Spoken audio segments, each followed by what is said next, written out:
சிறப்பு விருந்தினராக பங்கேற்றுள்ள டாக்டர் அம்பேத்கர் அவர்களின் பேரில் மதிப்பிற்குரிய திரு பிரகாஷ் அம்பேத்கர் அவர்களுக்கு மாண்புமிகு தமிழ்நாடு முதலமைச்சர் அவர்கள் இந்திய அரசியலமைப்பு சட்ட முன்னுரையை வழங்கி சிறப்பு செய்வார்கள். We request the Honorable Chief Minister of Tamil Nadu to felicitate our special guest Mr. Prakash Ambedkar, the grandson of Dr. Ambedkar, with the preamble.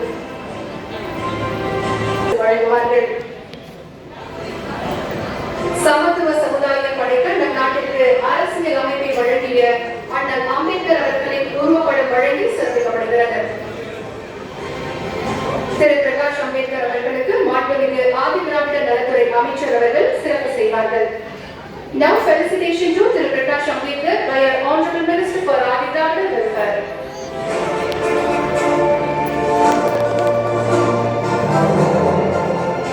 மாண்புமிகு தமிழ்நாடு துணை முதலமைச்சர் அவர்களுக்கு நலத்துறை அமைச்சர் அவர்கள் மரியாதை செய்வார்கள்.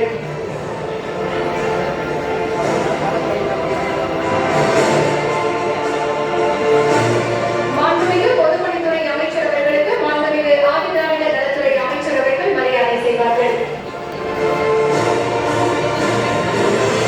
மேடையில் அமர்ந்திருக்கும் விருந்தினர்களுக்கு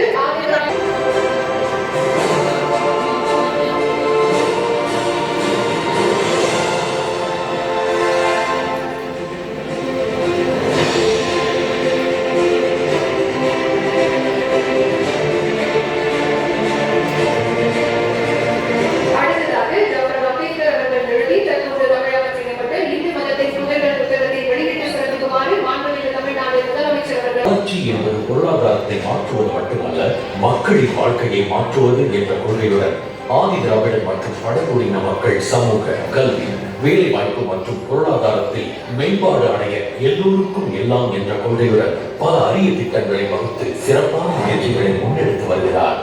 ஒரு சமூகத்தின் முன்னேற்றம் அந்த சமூகத்தின் கல்வி வளர்ச்சியையே சார்ந்துள்ளது. ஆதி திராவிடர் மற்றும் பழங்குடியினர் நலத்துறை கல்வி வாய்ப்புகளை விரிவாக்கி பல்லாயிரக்கணக்கான மாணவர்களின் எதிர்காலத்திற்கு தேவையான அனைத்து விதமான வாய்ப்புகளையும் உருவாக்கி கொண்டிருக்கிறது. ரூபாய் 50 கோடியில் 46 ஆதி திராவிட நல பள்ளிகளுக்கு நவீன வகுப்பறைகள், அறிவியல் ஆய்வகங்கள், பச்சை வண்ண பலகைகள், காலணி அலமாரிகள். மாணவர்களுக்கு விடுதி என்பது இரண்டாம் இல்லம். அது பாதுகாப்பு அரணாக, கற்றல் பாதையாக, கனவுகள் நனவாகும் கூடாரமாக இருக்கிறது. இதற்காக ரூபாய் 98 கோடியில் 18 புதிய விடுதிகள், தனிப்பட்ட அறைகலன்களுடன் கூடிய படிப்பதற்கான வசதிகள், நூலகம் மற்றும் உடற்பயிற்சி கூடங்கள். மாணவ மாணவியரின் அறிவு திறனை வளர்ப்பதற்காக ரூபாய் 10 கோடியில் 22 விடுதிகளில் கற்றல் கற்பித்தல் கூடங்கள். பொருளாதார வளர்ச்சியும் வாய்ப்புகளும் வாழ்வாதார மேம்பாடும் ஒவ்வொருவருக்கும் கிடைத்திட வேண்டும் என்பதை உறுதியாக இருக்கும் தமிழ்நாடு அரசு ஈரோடு மற்றும் திருப்பத்தூர் மாவட்டங்களில் பழங்குடியின மக்கள் பயன்பெறும் வகையில் தொலைத்தொடர்பு வசதி இல்லாத 78 கிராமங்களில் நீண்ட தூர கம்பியில்லா இணைப்பு வசதிகள், லாங் ரேஞ்ச் வயர்லெஸ் கனெக்டிவிட்டி.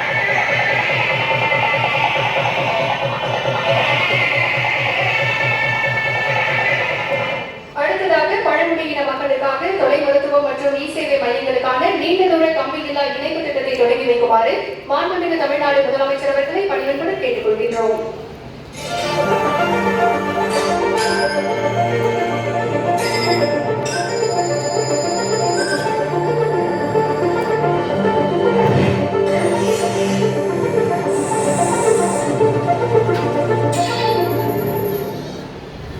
இப்போது திருப்பத்தூர் மாவட்டம் கீழூர் கிராமத்தில் காணொலி காட்சி வாயிலாக தொலை மருத்துவ சேவைகள் நேரடி காட்சிகளாக பார்த்துக் கொண்டிருக்கிறோம். திருப்பத்தூர் அரசு மருத்துவமனையிலிருந்து டாக்டர் பேசிட்டு இருக்கேன். சொல்லுங்கம்மா, உங்க பேரு, குழந்தை பேர் என்ன? குழந்தை பேர் ராமேஸ்வரன். என்ன வயசு? 5 வயசு. குழந்தைக்கு என்ன தொந்தரவு? தலை இருமல். எத்தனை நாளா இருக்குமா? 3 நாளா இருக்கு. சளி ஜுரம் இருக்கா? மூச்சு திணறலா? அதே இல்லை. அண்ணு தூக்கி போடுதா? இல்ல. சளி தண்ணியா இருக்கா கெட்டியா இருக்கா? தண்ணியா தான் இருக்கு. சரிப்பா. சிஸ்டர் வைத்தியத்துக்கு பார்த்துப்போம். குழந்தைக்கு டெம்பரேச்சர் நார்மலா இருக்கு மேம். SpO2 98 இருக்கு மேம். பல்ஸ் ரேட் 82 இருக்கு மேம். ரெஸ்பிரேட்டரி 22 இருக்கு மேம். எதுவும் செஸ்ட் இன்ஃபெக்ஷன் எதுவும் இல்லைல்ல? இது இல்லைங்க, நார்மலா இருக்கு மேம். Okay okay. இது சாதாரண ஜுரம் மாதிரி தான் இருக்கு. சரிங்களா? குழந்தைக்கு சுடு தண்ணியே கொடுங்க. கொதிக்க வச்சு ஆற வச்சு சுடு தண்ணி குடிங்க. சரிங்களா? மாத்திரை கொடுப்பாங்க போடுங்க. சரி. மாத்திரை டானிக் தரோம். சரிங்களா? 3 நாளைக்கு மேல ஜுரம் எதுவும் வந்தாலும் மூச்சு திணறல் வந்தாலும் அந்த தூக்கி போடுறதுனால உடனடியே தூக்கி வந்து. அடுத்ததாக இ சேவை மையங்கள் தொடங்கப்பட்டு மாண்புமிகு தமிழ்நாடு முதலமைச்சர் அண்ணன் தளபதி ஸ்டாலின் அவர்களே, துணை முதலமைச்சர் அன்பு இளவல் திரு உதயநிதி அவர்களே, மற்றும் இந்த நிகழ்வில் பங்கேற்று சிறப்புரை வழங்குவதற்காக வருகை தந்திருக்கிற புரட்சியாளர் அம்பேத்கர் அவர்களின் பெயர் அரசியல் வாரிசாகவும் கருத்தியல் வாரிசாகவும் இன்றைக்கு களத்திலே நிற்கிற போராளி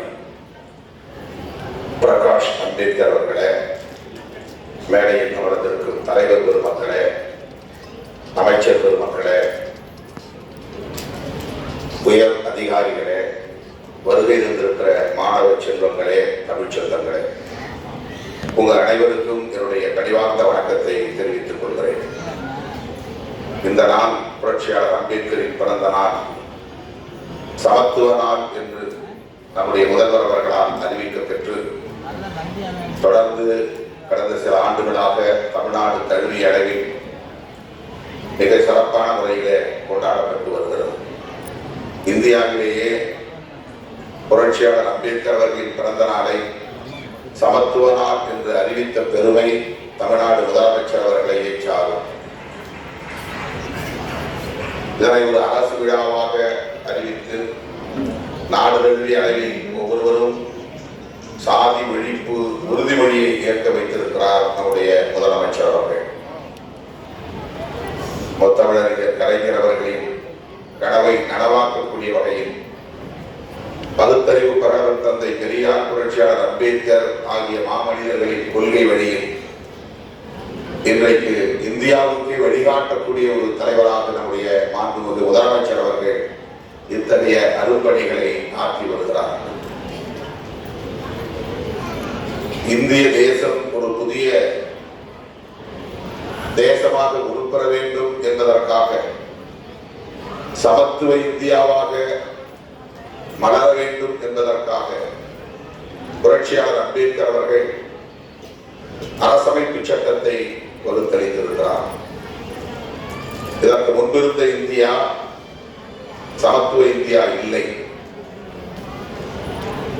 சமத்துவம் இல்லாத ஒரு இந்தியாவாக, பாகுபாடுகள் மலிந்த ஒரு இந்தியாவாக, ஆண் பெண் ஆகியோருக்கு இடையிலான பாகுபாடுகள், சாதியின் அடிப்படையிலான பாகுபாடுகள், மதத்தின் அடிப்படையிலான பாகுபாடுகள், பிறப்பின் அடிப்படையில் உயர்வு தாழ்வு என்கிற இந்த பாகுபாடுகளை கலைந்து பாகுபாடுகளற்ற ஒரு தேசத்தை கட்டமைக்க வேண்டும் என்று புரட்சியாளர் அம்பேத்கர் அவர்கள் கனவு கண்டார். அந்த கனவை நனவாக்குவதற்கான ஒரு ஆயுதமாகத்தான் நம்மிடத்திலே அரசமைப்பு சட்டத்தை வகுத்தளித்திருக்கிறார். அந்த அரசமைப்பு சட்டத்தை பாதுகாப்பதும் அந்த அரசமைப்பு சட்டத்தை நடைமுறைப்படுத்துவதும் தான் இன்றைக்கு நம் முன்னால் இருக்கிற மிக முக்கியமான சவாலாக மாறி இருக்கிறது. அப்படி அந்த அரசமைப்பு சட்டத்தை பாதுகாக்கும் களத்தில், அதனை நடைமுறைப்படுத்தும் செயல் களத்தில் இன்றைக்கு ஒரு முன்னோடி முதல்வராக இருப்பவர் தமிழ்நாடு முதலமைச்சர் தளபதி ஸ்டாலின் அவர்கள்.